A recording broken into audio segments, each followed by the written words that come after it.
है वही सूरमा इस जग में जो अपनी राह बनाता है, और कुछ चलते हैं पद चिन्हों पर और कोई पद चिन्ह बनाता है। यूँ पुस्तकें लिखता हूँ, पर आज उस पर लिखने की बारी है जिसने मेरे जैसे न जाने कितनों को खुद लिखा है। कई जगह संबोधन पर जाता हूँ, पर आज उस पर बोलने की बारी है जिसने मेरे जैसे न जाने कितनों को क्या बोलना और क्या नहीं बोलना यह सिखाया है। आज उस पर बात करने की बारी है जो मेरे मामा के लड़के बाद में थे, पहले मेरे जीवन के सबसे अजीज दोस्त हैं। तो आइए चलते हैं एक महामानव के साथ महायात्रा पर।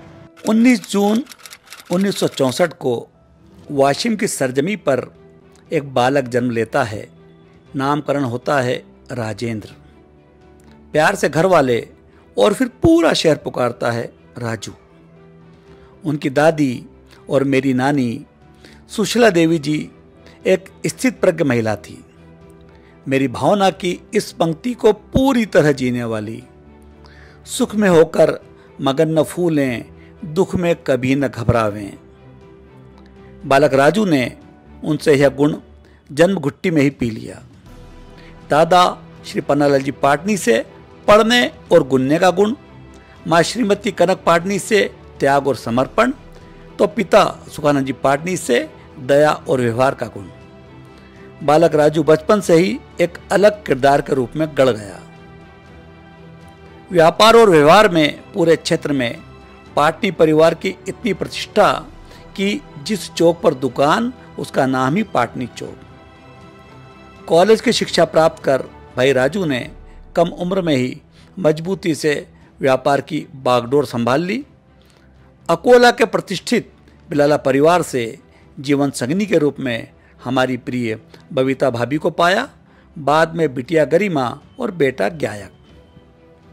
एक सफल व्यवसायी के रूप में तेजी से आगे बढ़ रहे भाई राजू पाटनी के जीवन में अचानक एक मोड़ आता है।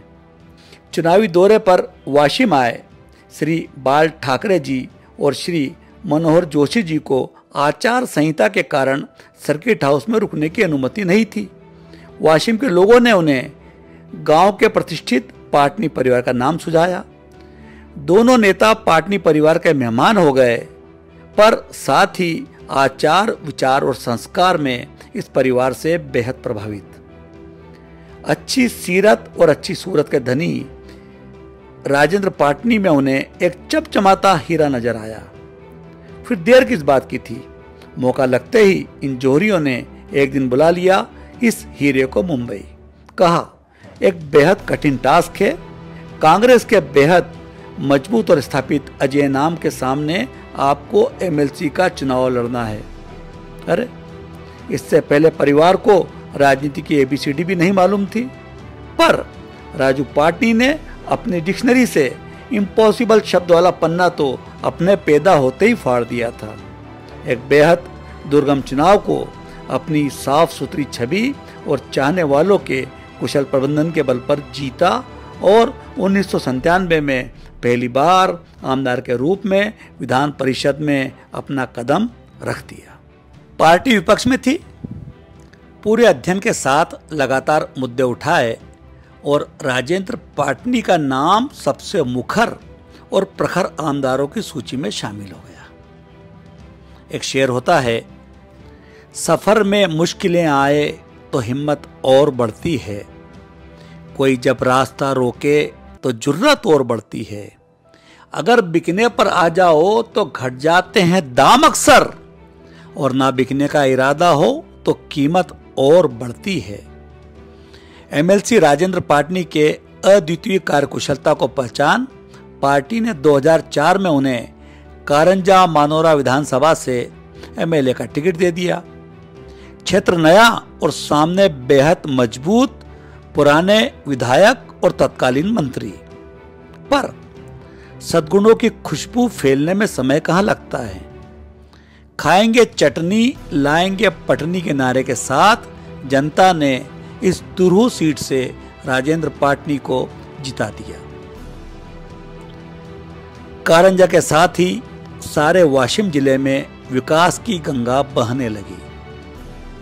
हयात लेकर चलो कायनात लेकर चलो, चलो तो सारे जमाने को साथ लेकर चलो। जो कोई जिस काम के लिए भी राजू भाई के पास आता, काम भी होता, साथ में सही सलाह भी। हजारों हजार लोगों के राजू भाई मेंटर हो गए।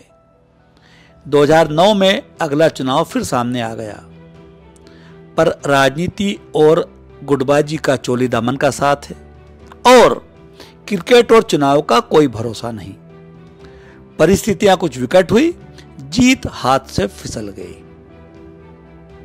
जब 2011 में लोकल बॉडी इलेक्शन में योग्य लोगों को टिकट नहीं मिला, तो राजेंद्र पाटनी ने वाशिम जिला विकास अघाड़ी के नाम से अपना पृथक दल बना लिया और वाशिम और कारंजा में जीत का परचम भी लहरा दिया। पार्टी से राजू भाई का मोहभंग हो ही गया था। 2014 में बीजेपी ने उन्हें आमंत्रण दिया और साथ ही कारंजा मनोरा विधानसभा से टिकट भी। जनता को अपने पिछले चुनाव की भूल का एहसास हो ही गया था। दिल्ली में नरेंद्र, मुंबई में देवेंद्र और कारंजा में राजेंद्र, इस नारे के साथ राजू पाटनी अपराजय हो गए। 2014 और 2019 दोनों चुनाव में विजय पताका उनके साथ में थी। ईमानदार, साफ सुथरी छवि, मजबूत चरित्र और सभी विषयों पर लॉजिकली बात रखने का मादा, ये तीनों गुण थे कि राजू पाटनी जिस योजना पर हाथ रखते, मंजूरी खुद चलकर उनके पास आ जाती। राजेंद्र पाटनी अब विकास पाटनी हो गए। पर जीवन अनुकूल प्रतिकूल, समता विषमता के संगम का नाम है। अचानक एक ऐसी बीमारी ने दरवाजे पर दस्तक दे दी जिसका नाम सुनकर ही आदमी की रूह कांप जाती है। लेकिन राजू पाटनी को तो प्रभु ने कुछ अलग ही मिट्टी से गढ़ा था। हौसलों से उड़ान भरने वाले इस महामानव के पास कोई शिकन, कोई शिकायत, कोई तनाव नहीं था। दिन में अस्पताल में ट्रीटमेंट करवाते, रात को ट्रेन से क्षेत्र के लिए रवाना हो जाते। यहां तक कि आईसीयू में से भी मंत्रियों को पत्र लिखे क्षेत्र के विकास की गुहार लगाते रहे। पर बीमारी तो बीमारी ही होती है। अचानक 23 फरवरी को एक कार्डियक अरेस्ट आया। एक दिल जिसमें पहाड़ सी ऊंचाई, सागर सी गहराई थी। एक दिल जिसने हमेशा अपनी क्षमता से अनंत गुना काम किया। एक दिल जिसमें हर अपने के गम को समेटने का मादा था। एक दिल जो जब भी धड़का दूसरों के लिए धड़का, अचानक थम गया। सिर्फ वो दिल ही नहीं थमा, थम गए हजारों हजार दिल। थम गए घरों के चूल्हे, दुकानों के शटर, विकास के पहिए, बुजुर्गों की उम्मीदें, युवाओं के हौसले। थम गया एक just dial toll free number जिसे इस भरोसे के साथ लगाया जाता था कि फोन उठेगा और मेरा काम हो जाएगा। थम गया साफ गोई से सच को सच और गलत को गलत बताने वाला एक साहस। थम गया चौराहे पर खड़ा वो ट्रैफिक सिपाही जो हर असमंजस में हमें सही राह दिखाता था। ये कौन चला गया हमें बिलखता छोड़कर, आंखें भी रो रही है समंदर निचोड़कर। न आंधियों का खौफ था, न तूफानों का डर, उसने दिए बनाए थे सूरज को जोड़कर। प्रिय राजू भाई, आपके लिए बस अंतिम पंक्ति, ओ जाने वाले हो सके तो लौट के आना।